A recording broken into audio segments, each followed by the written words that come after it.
So this is what's going to happen to you if you don't protect yourself. Yes. You're going to start losing digits. It might look like that.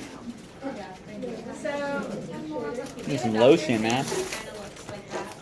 Does he put his finger? an old doctor. This is what happened when the early radiologists, you know how they didn't have a lot of radiation protection and their hands would be in the radiation field, and Dum-dums. after a period of time the skin would get a sunburn, weep, and just not ever heal. And it would start dying. They would have to start amputating. And so that's what was happening. You can see it looks pretty bad. We do have ring badges and stuff like that for doctors who put their hands in the field. The hands, of course, in the extremities can take more radiation than, of course, the internal organs of the body. So, however, you want to minimize the time. We've talked about this before. You've seen this before. All the gimmicks with radiation that is used. Is that a radiation golf ball? But these are the things that we practice now, so that we as radiographers in our field are safe. So when you learned about how to reduce radiation exposure to the patient, right? You know how to do that, and then doing that, you reduce exposure potentially to yourself. We know that that's what the whole premise on radiography. You double the exposure to the patient, you double the exposure to yourself. So that is why we have the LARA. We want to prevent deterministic effects and keep the stochastic effects low. So we do have regulations for fluoroscopy in the state of California. You have to have a license, we know that. And I highly recommend and encourage you to take that as soon as possible after you get your ARRT exam done. It doesn't get better as you wait, and your hospitals are going to want you to have that. There will be job positions available for you with your fluoroscopy license, so get that as soon as you can. And as I just said, the exposure to us as operators is directly proportional to the patient. And then we have our lead aprons that we wear when we're in the room with the patient. And as you well know, this is all a review. Yes, ma'am. After we get our X-ray license, can we take the floor right away? Do we actually physically have our license for X-ray? We take some money. I think, right, you have to have your license. And so, yes, it does take a while, but so don't delay. Some students get a job and then don't take their fluoro. And I think that's a mistake. Even if you don't need it for that initial job, you may need it later or for another job if you need it. So we do have our lead aprons at a minimum 0.25 millimeters of lead. We know that it can go up higher than that. A lot of the lead that you wear is half a millimeter. It will state it on the lead apron. And we still call it a lead apron, but the newer ones are not made of lead anymore, which I thought was quite interesting. It's lead equivalent now. So I've tried to look up what it is, lead equivalent, like what are they using, and the people who manufacture the lead aprons don't say. It's proprietary information. So I don't know yet. But regardless of whether, you need to know whether it's lead equivalent or not. I don't know, Mr. McDermott, do you know if the lead equivalent aprons have to still be on a hanger? Does it matter if they're folded like an old lead aprons? The lead equivalent aprons, regardless?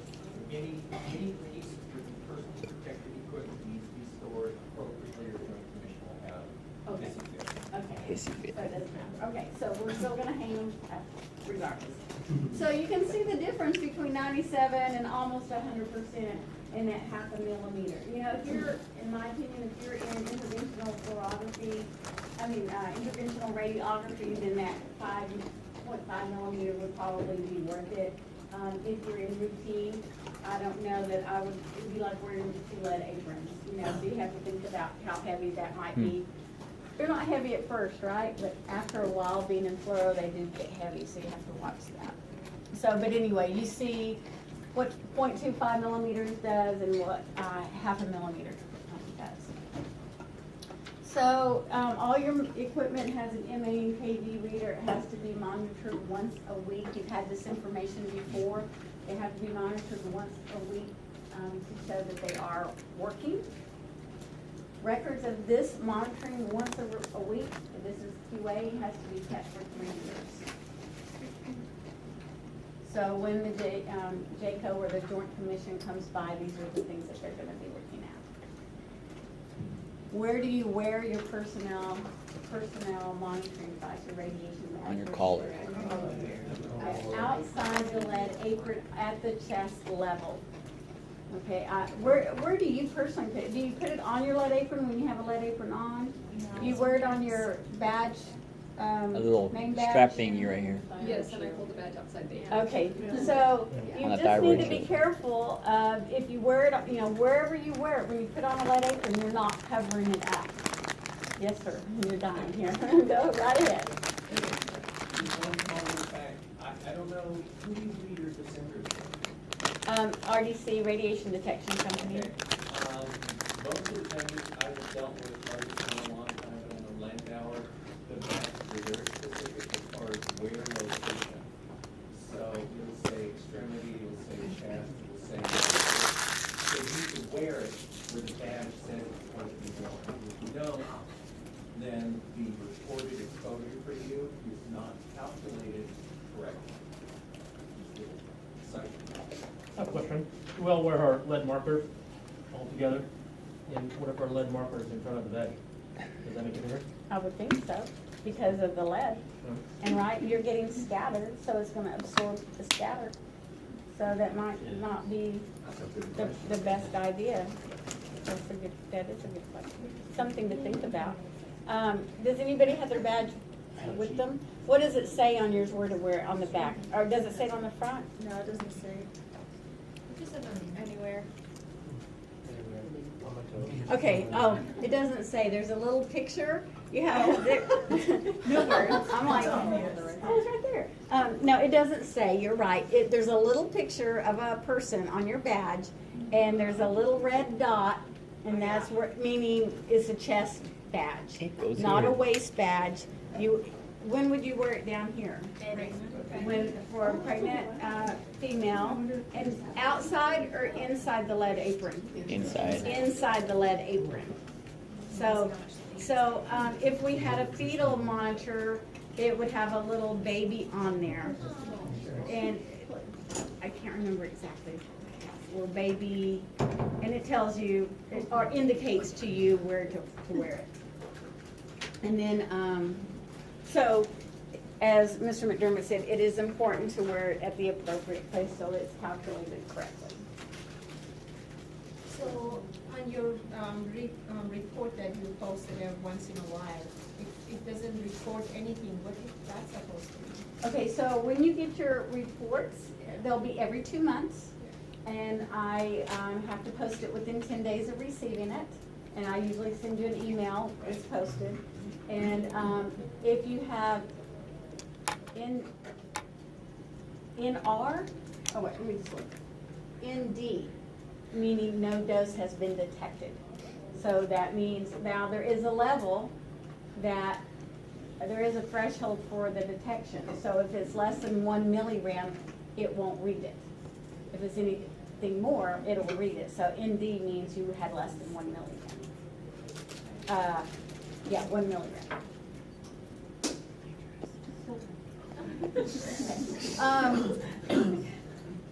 So now, how much can you get in 1 year? How much are you supposed to get as a radiographer? Isn't it What's 5 the grams? max? 5 grams. 5 grams. And so, as a student, it's 0.5 grams, which is how many milligrams? 500? If it was 50, all of you would be out right now. No, Five- it's- 500. You'd be on leave. It's 500 millirems. So I have to report anything over 100 per month, 100 millirem per month for you. So when you get to 60 and 70, that means you're doing a lot of fluoro. That means, I don't know what it means, so I have to Jason? investigate. So I have to investigate. So just because I contact you about your reading doesn't mean it's a high reading. It's just maybe a higher reading than I want you to have. As a student, we need to know why it may be higher. Okay, so are you getting a lot of radiation exposure? No, but as a student, we need to make sure you're getting those good habits and your radiation protection is how it should be. So one thing that we have to have in place are Bucky slot covers, so that when you are doing fluoroscopy, this would be with the fluoro tube underneath the table. You move the tray or the detector down to one end of the table or the other. So that Bucky slot cover. Off the fluoro tower, you'll have maybe lead drapes. What is the minimum lead equivalent for that? What is the minimum lead equivalent for the Bucky slot cover? 0.25? 0.5? 0.25 is the minimum for all of it. Gloves, thyroid shield, Bucky slot cover, the lead curtains, everything, all of that minimum is 0.25 millimeters of lead. Okay? It can be more, but that's the minimum.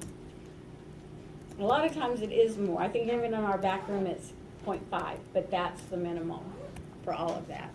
Do you remember this, the ISO exposure curve, and why the lead apron drape is important to have in place? That can be taken off. So back in the old days, meaning my day, the lead drape was there. We had one, huh? Okay, so we had a lead drape, but it was solid. It was a solid piece. And so we were always taking it off for the radiologists because they were doing biopsies, myelograms, arthrograms.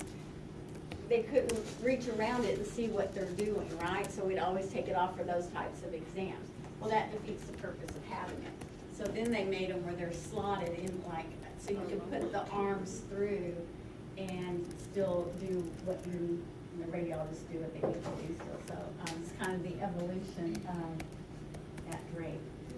But we do want it in place. You can see how much of a reduction it helps. It's not protecting you from the primary beam, it's protecting you from scatter. All of these lead shieldings, I want you to keep in mind, because this was something that I lost sight of as a radiographer. Those lead aprons and drapes and all of this, minimum of 0.25 millimeters lead, is for scatter. If you wear a lead apron and you point the x-ray beam at you with that lead apron on, it goes through it. It goes right through it. Does it attenuate some? Yes, of course it does, but not most of it. Not 97% or 99%.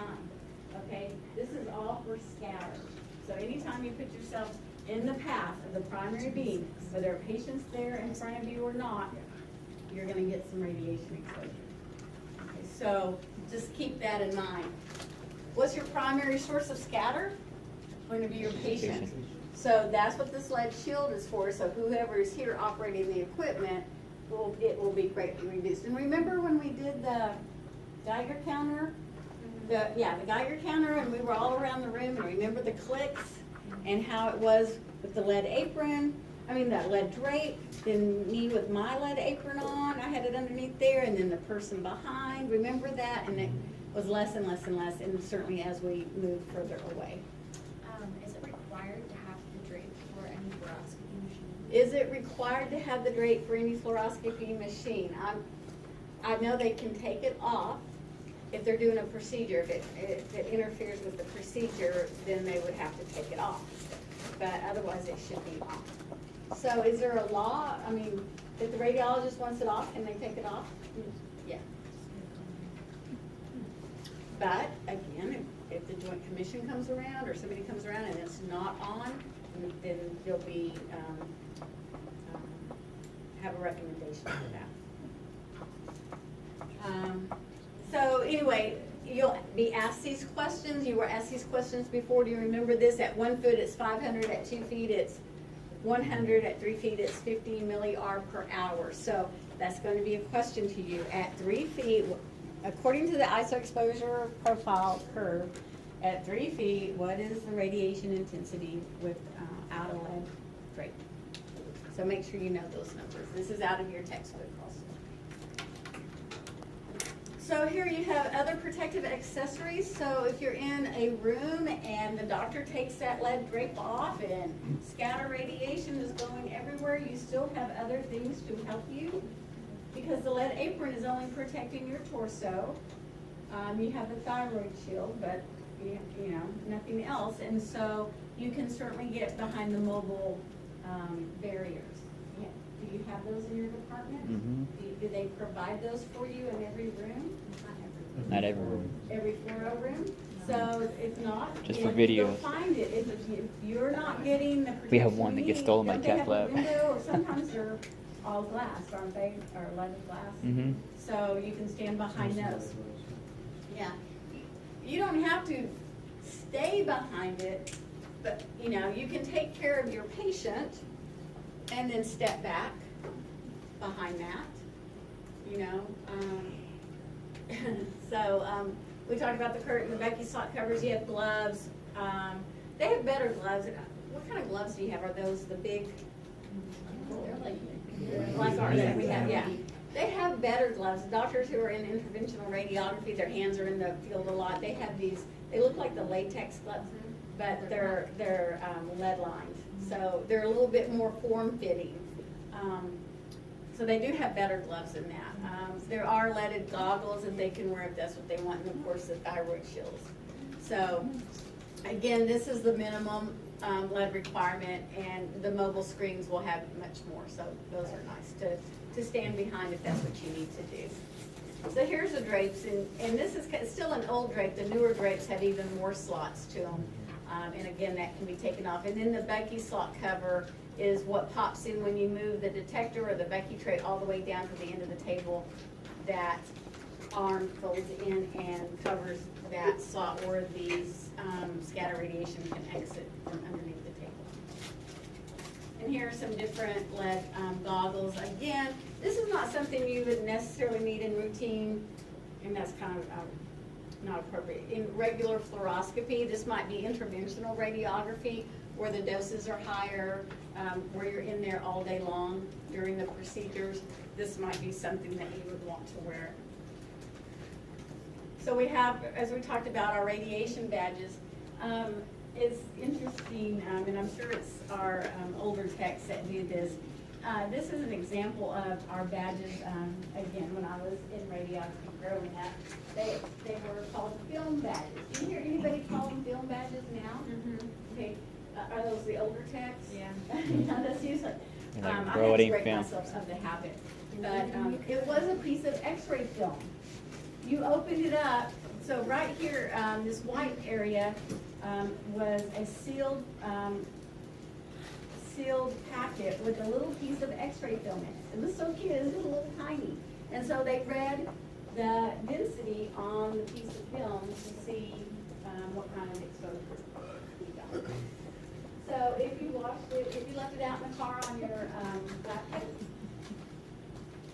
so heat affected it. If you accidentally dried it in the dryer with your uniform, you left it on, and it would get a reading on that.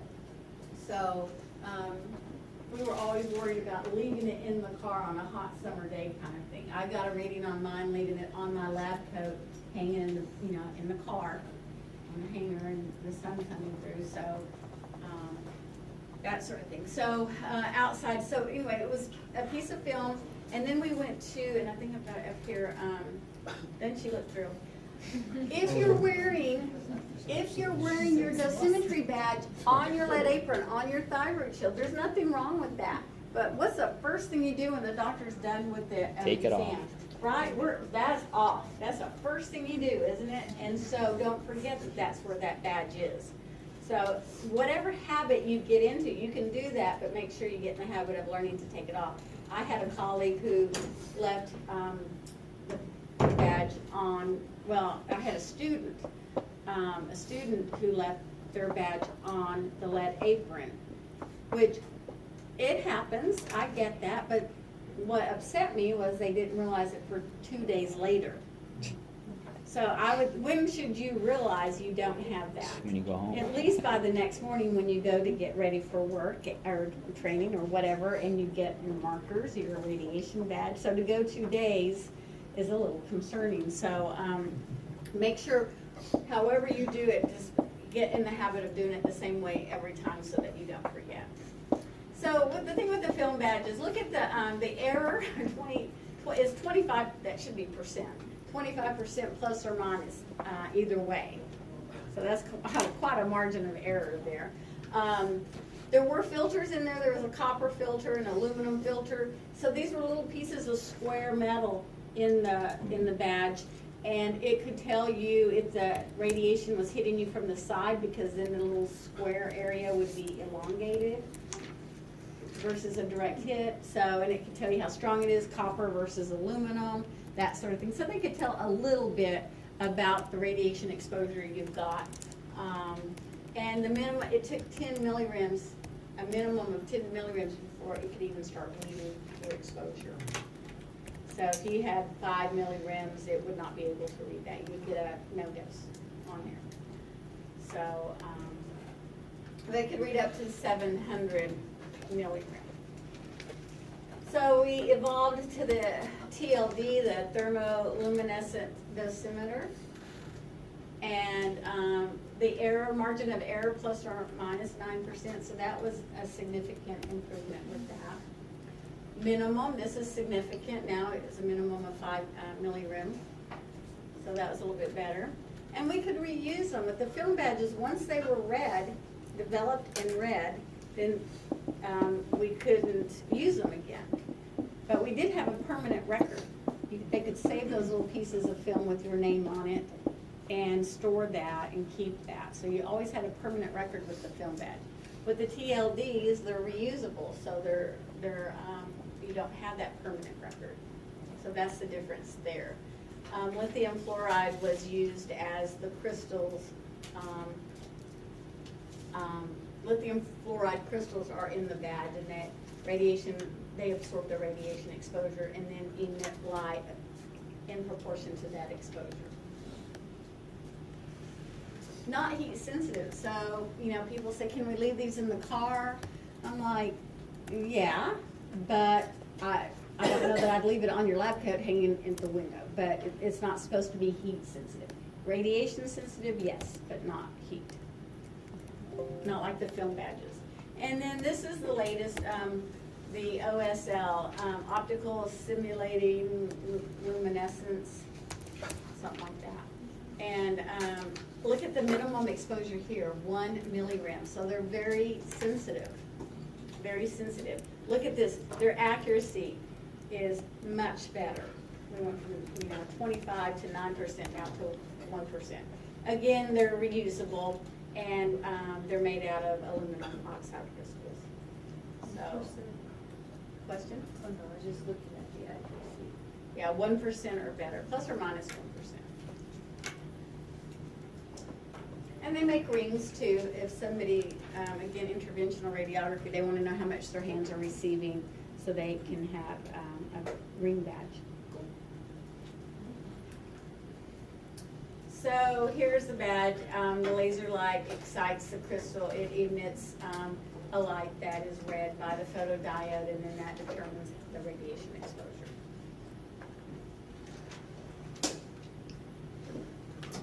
There are, I don't know that these are pocket dosimeters used anymore. These are probably outdated mode, but what's nice about pocket dosimeters, they clip onto your pocket. If you wanted to know how much let's just say you're gonna be in on, let's just say an interventional radiography procedure, and that's the only thing the only procedure you're doing that day, and you wanna know how much radiation you're getting for that exam, this is something that you could wear. So you have to, you calibrate it, you have to zero it out, and I have these,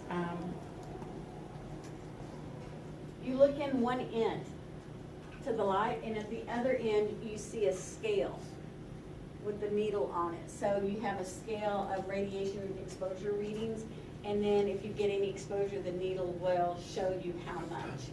So you hold it up to the light, or you can put it on the charger and look at it. It has a light, and you can see it. So, not a permanent record. You have to calibrate it, so there's another part to it. There's a little box with a battery and a charger for it. It is sensitive to shock, so if you drop it, it can discharge that reading. Subjective reading, the scale was, like I could look at it and read one number, you could look at it and read a little bit different number. So whoever's reading it could be a little off on that. And it has a definite, limited dose range on it. And you don't ever wear it in place of a radiation badge. You do not wear it in place of that, you wear it in addition to. So, it's something that can be used on a temporary situation, and then you record the dosage and you've got it. I have not ever worn one of these. I have used the pocket dosimeter before.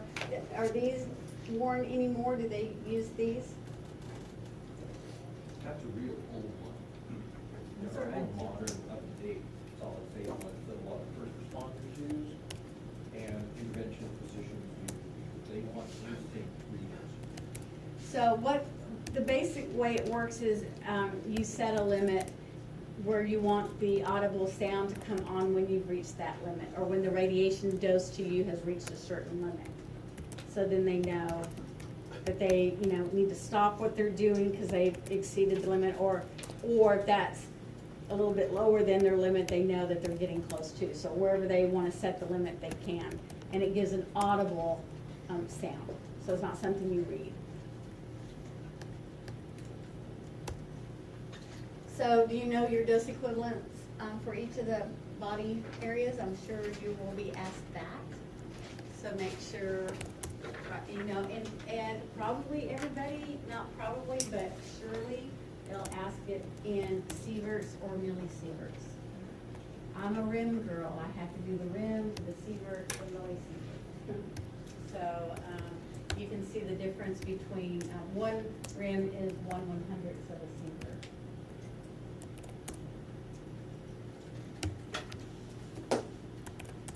I remember skin and extremities being, the extremities being 75.